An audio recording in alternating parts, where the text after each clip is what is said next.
Hello there, and welcome to the Thank You Fellows podcast. My name is Caleb, and today I'm joined by just my father, Dr. Scott Keith. Thank You Fellows is part of the 1517 podcast network of shows. You can go to 1517.org to see all of those shows, including other shows on our network like 40 Minutes in the Old Testament, 30 Minutes in the New Testament, banned books, Outlaw God podcasts that I co-host as well, and a whole host of other shows. We have a couple daily shows. We have the 1517 blogcast. We have the Christian History Almanac, which is a daily show as well. So you can check those out. Varying lengths and topics there.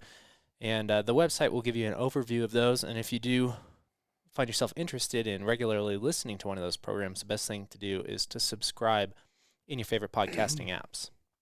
So today I thought we'd talk a little bit about education. You've done some work, as I'm sure the listeners know, on Wait a minute, Philip Melanchthon? on Philip Melanchthon, who, has the title the Preceptor of Germany, which essentially means the educator of Germany. And he did a lot of work to build schools, and in particular build school curriculums.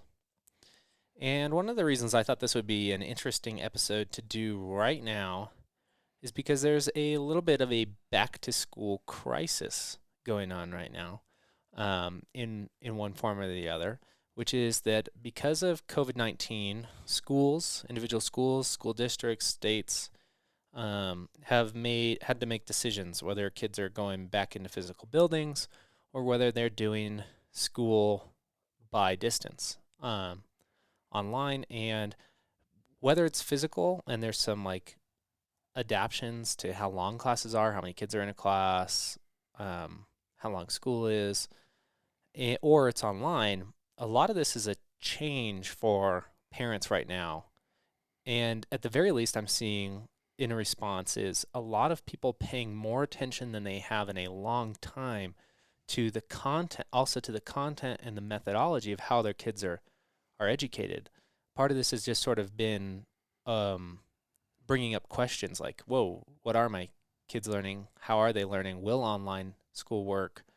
And I think the Reformation, Melanchthon on education, may be able to help parents ask the right questions about education, if that makes sense. Well, yeah, I think it's worth saying that this can be a divisive topic, especially if it comes off as, people who send their kids to school, either public or private, against people who homeschool. It seems like right now, most of the parents in the United States are being forced to become homeschool teachers, or a hybrid version of that. And the ones I've talked to who normally send their kids to school, either public or private, are really not thrilled about that. And then you have the people who homeschool walk around just sort of, see, we told you so, or this is what I do every day, and it's like, there's definitely a little bit of a spiking the ball for homeschool parents right now, which I got to say I smirk at a little bit, because I did school like that for a while. I thought it'd be interesting too. One of the reasons I thought, not only because of the Melanchthon thing, and I think that'll make an interesting tie into this topic, but one of the reasons that you and I could probably talk about this is, I think I've briefly mentioned this on podcasts before, but growing up, I basically did everything at some point. So at some point I was in public schools for 3 or 4 years. I'd been in Lutheran private school education for 3 or 4 years as well. So it was a mix in and out of the private and the public schools. Well, you were only at public school for 2 years. So okay. Everything else besides high school was done at Bethlehem Lutheran from kindergarten through 8th grade. So well, no, I went to the year-round school for 2 years. Yeah, in between. Right. So I was in private school, went to public school, came back to private school, and then in high school, this is what is the interesting part of this is, you guys sort of presented me with a little bit of a choice, but you guys helped make the decision too of whether or not to go to the Lutheran high school, the local Lutheran high school, or to do a hybrid online homeschool high school situation where I could work in the store that we owned at the time, Yeah. part-time, and sort of have other types of free time and do specific things with the education. And so it actually, what I did actually looks a lot like what kids are sort of being forced into without any choice to do. Parents and kids are being forced into to do. And we have some experience of actually signing on to do this, and 4 years of it with me, and then you did it with Autumn and Josh as well. Yeah. And so we both personally know the advantages, the disadvantages, and the pitfalls that happen here. That because we did this, it's been 9, 10, almost 10 years since I started doing high school so online. The last one would have been Autumn, who finished up high school while we lived in San Juan. Right. So, and she did something even different. She did a little bit of the online stuff, and then she did hybrid college classes. Hybrid online college classes, and totally different thing. I mean, one of the things that's glorious, I think, about this happening in this point in history is that it's possible, right? I mean, think of maybe even 15 years ago, they would have been having to send students home with correspondence books to do this in, and mail in stuff or drop stuff off at a building. The parents would have really had to do most of the work here, where the parents are probably doing a lot of it now. But this online thing is, I've taught online courses for the university, and it's not my favorite by a long shot, but it's possible.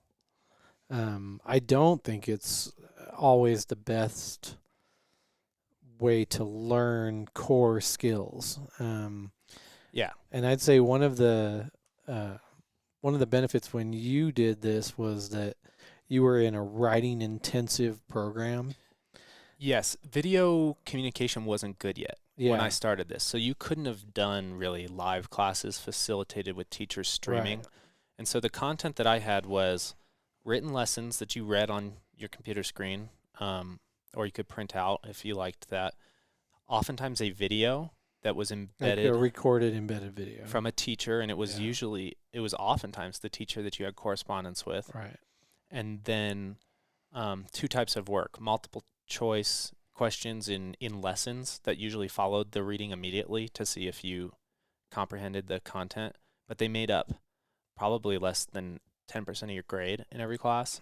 Right, so like equivalent of worksheets. Because you could cheat, and they knew it. Yeah. Like they knew you could Google answers. Yeah. And that's what a lot of parents are concerned about right now too, is can my kid cheat? Some of these programs that they're using right now in this modern thing can detect if you pull up another tab in the browser, but they can't tell you if the kid pulls out their iPhone out of their pocket or an iPad next opens another browser. Or opens the second browser. And there's ways to cheat. Your kid doing online school can cheat multiple choice. And we'll probably figure out how to do it. And so the thing they did was loads of writing. Yeah, and some intense writing. And I'd say for you that worked out really well. That was a little bit harder for your brother. But it was just, and it made it, and just for our family, it worked out well too, because if there's something that I can help you learn, it's probably how to write. More so than when you came into geometry and your mom and I were like, call your uncle. Yeah, I did, and literally had to call my uncle. So it's like, but that's maybe a little bit off topic, but it, for us, it was a choice. For the parents today, like for our friends who are living down the street here, you're being thrown into it. You're being thrown into it. But, again, I'd say lucky that it's happening now in a sense, because, again, not too long ago, it wouldn't have been very possible to do this. So I'm glad you brought up the core skills thing, like reading. Let's just say it's like reading and reading in context, critical engagement with reading, writing, and being able to communicate ideas in written and spoken form. And I would say even like the ability to interweave your reading and writing in some sort of research, right? Yeah. Now, people are going to notice something like math and science or something like specific subjects are missing here. But what I've learned is that generally speaking, if you can do those things, those are teaching you how to learn.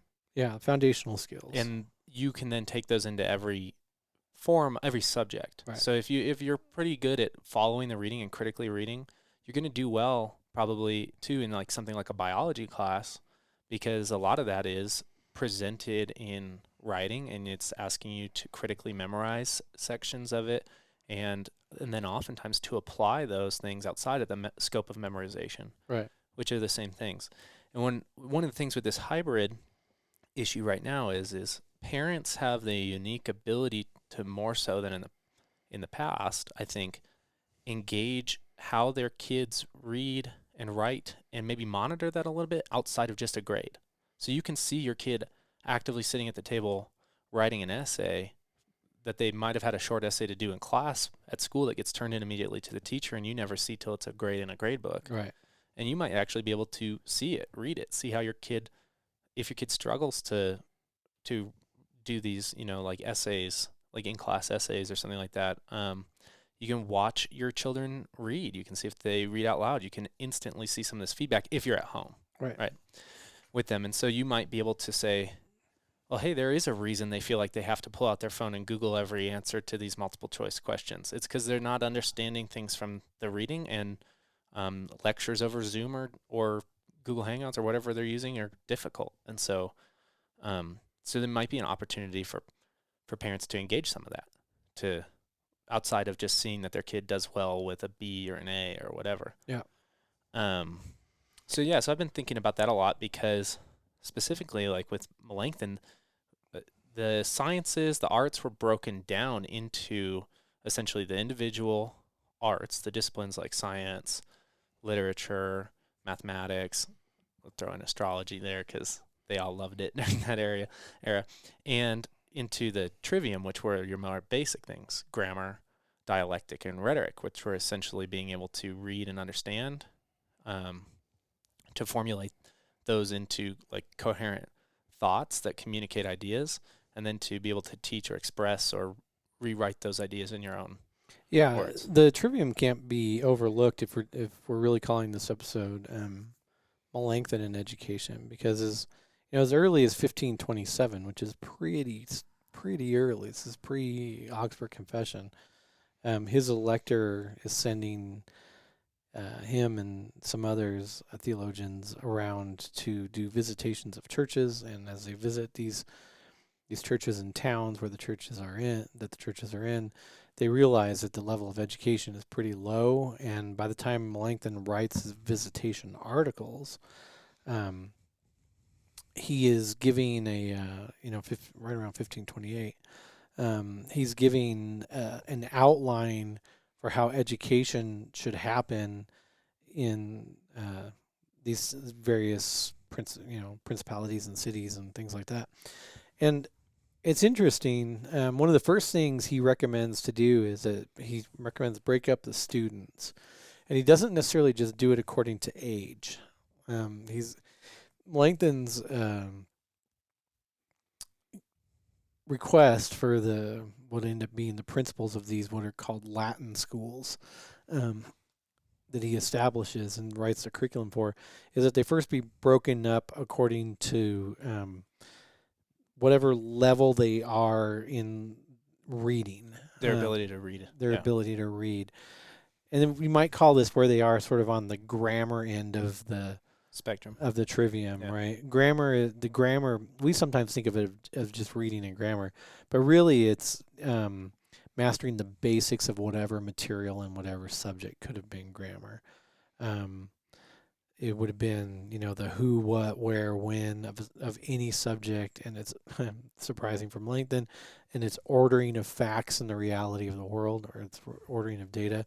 But when it came to reading, this is just like this is literally learning your grammar. It's literacy. It's grammar. It's can you spell? Right. Can you? And this is in Latin, of course. This would maybe be in their German too, but he opens Latin schools, and he's concerned about that. And these students in sort of the first group that are just learning this, they're going to be just drilled. This is going to be rote. They're not really at the level you call it dialectic, sometimes just called logic.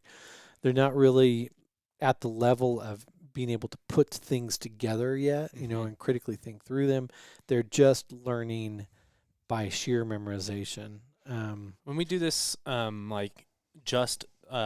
before theological conversations, we'll often do this as getting your definitions straight, right? Because we're dealing with a very like on the whole, a literate society, right? So I don't generally, before you engage in conversation or teaching somebody, I don't ask, can you read, Well, right? think about when you take a language like Latin for the first time. You don't start out by reading. You start out by learning the definitions of various words in Latin, Yeah, and you and then start with really basic common. grammar, Yep. and you go from there. And this is what the first group's doing. The second group that he breaks up, they'll be doing that, but they'll be getting more into detail.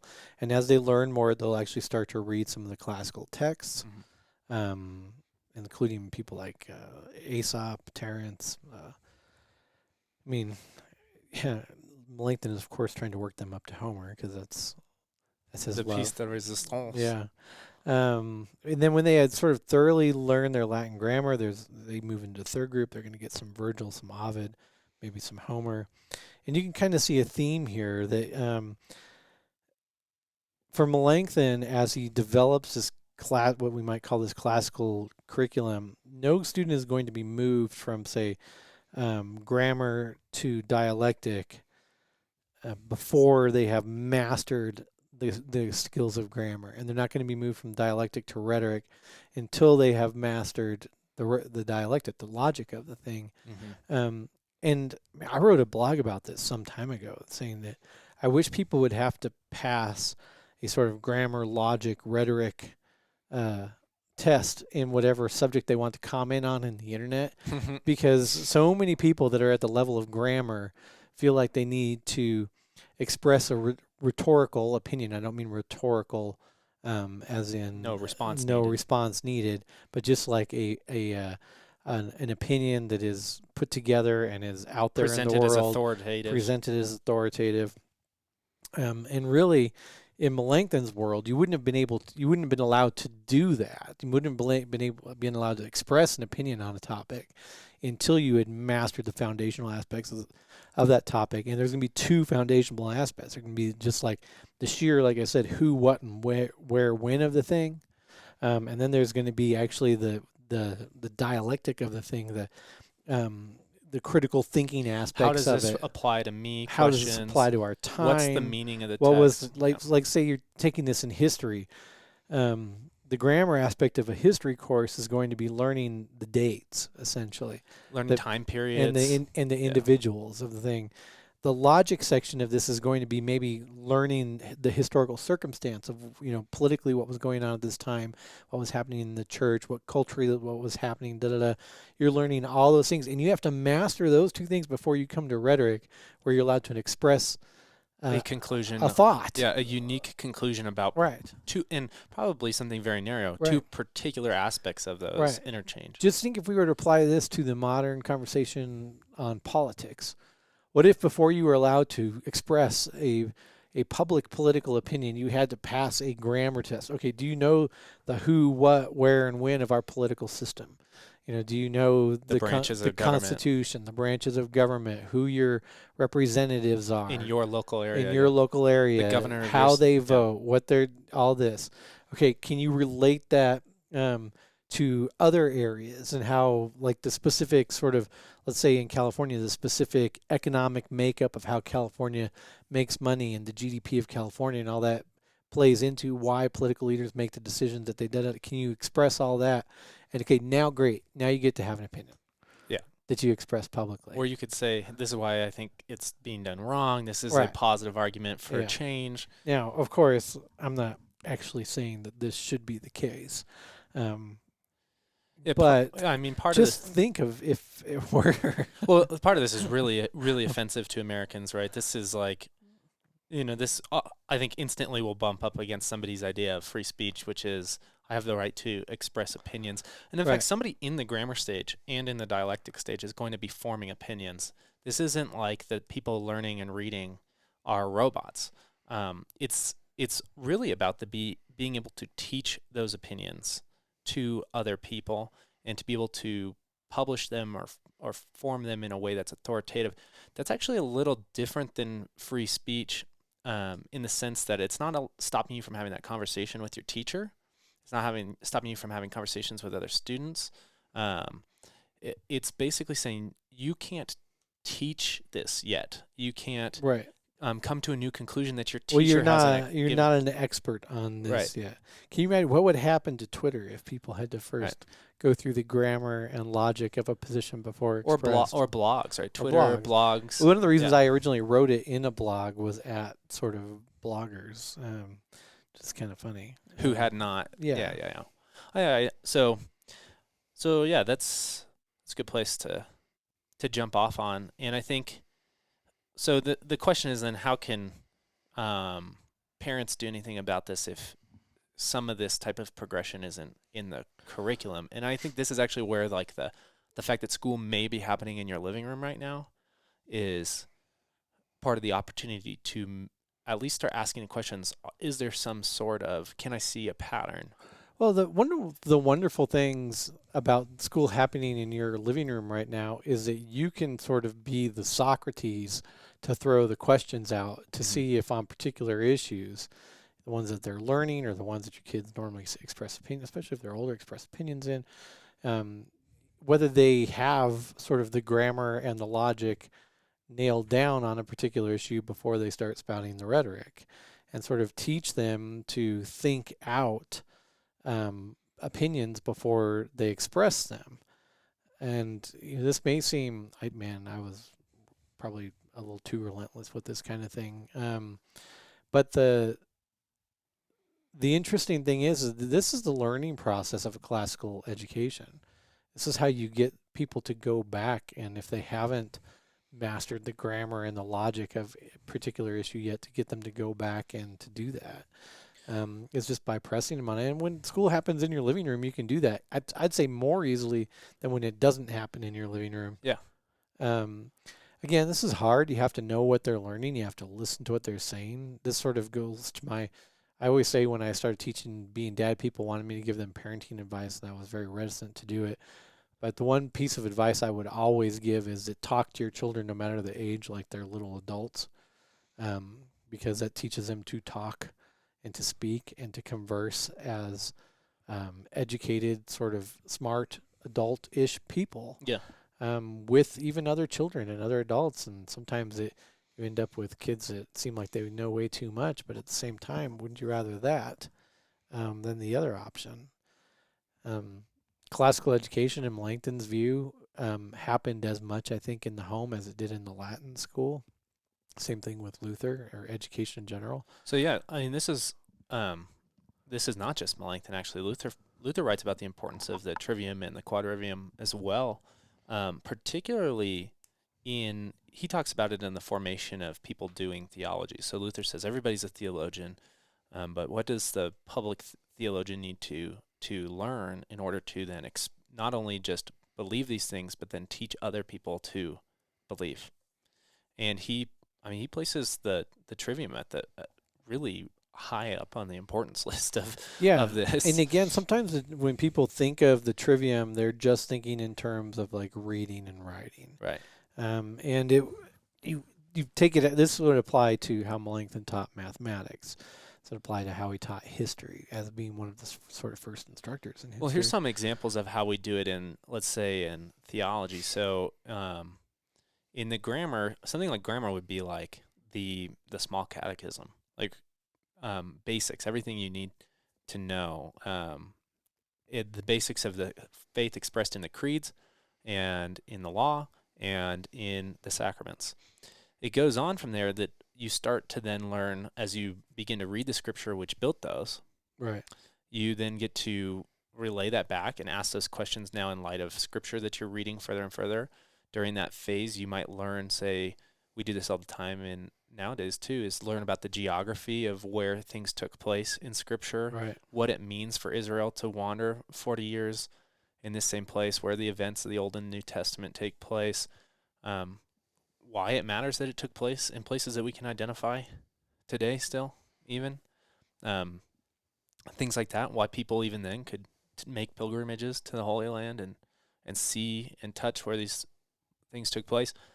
You learn about that. You learn about then the cultural context, the other people living around Israel through the various ages of the times of Israel, the situation in the New Testament during Christ's life with Rome, the common languages that were being spoken or not being spoken to.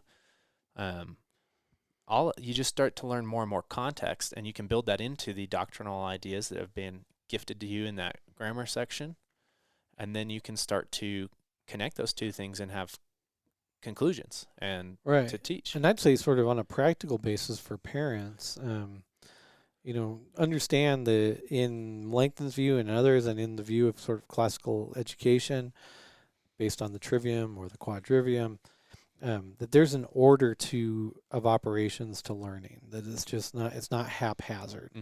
If it's done well, and that order is going to start with the basics.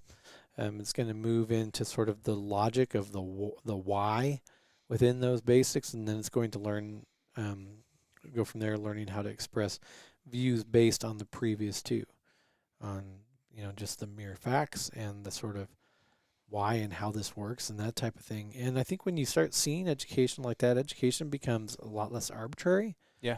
Because my biggest worry with you guys and with every sort of student at school is just the number of stuff that goes on that's just done because it has to be done, quote unquote, has to be done. And if you ask why that has to be done, the answer is usually pretty arbitrary.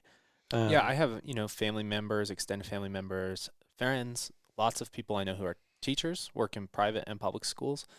If you talk to people long enough, you find out that there's a lot of stuff teachers do because of lawsuits in the past, legal obligations, state law that may or may not actually directly have to do with the education of children, but the fact that schools also often facilitate child care. And I remember volunteering at your school when you were having some time and being astounded at how much of the day people spent moving around school. Like how much time that took. Like if you're going to the lunchroom, or you're going to chapel, or you're going out to recess, or you're moving from class to class, just like the amount of time that out of your 6 hours that was spent in just moving from place to place. Well, yeah, so you'll have was like 2 hours. And we were a small, cow. Like Bethlehem's not a geographically large school, right? Like many of the classrooms, if I moved classrooms during the day, were literally one door down. Yeah. So the length of one classroom. But what does that mean? Class ends. You got to clean up the books from the last class. Everybody's got to get out of that classroom. We all know classroom. how long it takes children to get children to do anything. You have 20 kids each direction swapping rooms back into their new desk, get their new books out. It's why when you do transition, like most of America's having to do right now, to online school, it's usually not as long a period of time during the day, even when sort of time requirements are mandatory for that. They might go from they tend normally when they go to school for 6 hours, and now during online school it only takes 4. Yeah. Sometimes we found that something that would take 6 hours in school could be done in 2 or 3 at home. Yeah, often during that high school phase, I remember times where I would finish a week's worth of work in 2 days. Yeah, just plowing through. Yeah, I could sit down for about 4 hours each day and finish it literally a week's worth of schoolwork if that's all you did, was just go through the schoolwork. Now I had a little bit more flexibility than I think this new situation is. I could literally sit down and just do a month where I only did one history, and I finished history for the entire year. Yeah, I think they have mandatory login times for every class now. But so I think, we got about 10 minutes left, and I wanted to maybe throw a suggestion out there, and I'll see what you think about this. But we talk about the small catechism all the time on this show, right? We talk about it, probably every other episode. It comes up at least tangentially. It already came up earlier in this episode. One of the versions of that was a Latin version for use in the Latin schools. Inside a couple of the Book of Concords that people might have at home right now, there's often a footnote to that. There's a Latin version, and it's got a slightly different preface that's about to teachers and students instead of fathers to their children. Households, and there's just a couple slight variants that are just the questions are in Latin. Everything's in Latin because, like you said, Melanchthon was building Latin schools. But this was used as part of the education, and the catechism is really built around this classical form of education that it might make a good test case for if your kids are at home right now and you're having to be more involved in schooling. Maybe you have the opportunity to add a subject that's never been there, and you can actually add theology every week to this. and you can use the small catechism, and you can actually use this as an opportunity to maybe test some of the other areas that we were talking about, the building blocks, where you can have children read the supporting biblical texts, use some of the tools that are published about the catechism, maybe write an essay on something, maybe do historical research on other areas where what led to the writing of the catechism. Right, that kind of stuff, and write a research paper, see if your kid knows how to research, depending on their age and things like that. There's different ways to institute this, but I think the small catechism might make a good use case for parents to be able to test actually a large swath of their children's knowledge and educational ability, and how the schools are educating them, and be able to answer other questions they might have by actually being the sole teacher for a class that they can create. And for the first time ever, for many people, be the facilitator of, in a way that actually reflects maybe how they're doing in school, apart from the grades you get back, quarterly or weekly or whatever. I think it's a great idea. I mean, I'm for anything that brings the catechism into the home. And it's funny to use a catechism meant for the schools to bring the catechism into the home, but I'm all for it. I mean, now's the time. Somebody besides your student's teacher is likely going to have to make sure that they're doing what they need to do during this time and doing the work. And so a little bit of extra time. Work on learning the catechism better. I mean, it's something that can be studied throughout one's lifetime. If studying with Jim Nestkins taught me anything, it's that studying the catechism doesn't stop when you're 13. Yeah, I think there's just modes of doing this, starting with the youngest of children. I've actually had decent success with just the memorization portion of the commandments with my 3 and 4-year-old. Right, and so you can start as early as kindergarten, really. In a school case of starting to memorize basic parts of the catechism, especially the commandments. They're much shorter than, say, the sections on the creed, which my 4-year-old would likely have a hard time reciting. But too, as you have older kids, middle school and high school, like I said, I think there's an opportunity here to see them do some other types of work that cross over into their life. Say, okay, here's the commandments. Find the verses of the 10 Commandments in the Old Testament. Write them out as they show up in Scripture. Does it look different? Do you notice that the order is different? What do they notice about it when they go there? Do you notice that your kid picked up on that stuff themselves? That's moving from grammar to dialectic. That kind of thing. Like you say, can you write an essay maybe, or 3-paragraph essay on the commandments, or can you write about the history? You have the creed in there. You have the Apostles' Creed in there. Can you do a little research and write a short paper on why the Apostles' Creed was written? And you can use this as an example where the parent actually has something to read, has the ability to see their kid do research. And in doing that, you might find, oh, wow, either they write really well, or they don't write really well. And I haven't been finding that out from their teacher. From their teachers. I wonder why, and you can talk to them. Maybe you can help them write those kinds of things. Is it going to take some extra work to do something like this? Yeah, but this might be the opportunity to be able to do that, and because you're having to do extra work anyways, it really not be a burden, and actually help develop a pattern right now of doing that regularly. Yeah, no, I think that's a great idea. This is the time. This is for many a burden and an unexpected extra thing to have to do, but for those types of things can also be used as opportunities to get to know your kids a little bit better and where they are, and to move them in the direction that you feel is better for them. Yeah, no, this might be a really good time for parents to. I've been looking for light at the end of the tunnel stuff with some of the stuff that's been happening with Corona, because 2020's light at the end of the tunnel. And I know that this has caused a lot of uncertainty and angst for families. This is stressful, because even with some parents, this is navigating the fact that schools aren't back in, but their workplace is, because regulations in states are inconsistent. Yep.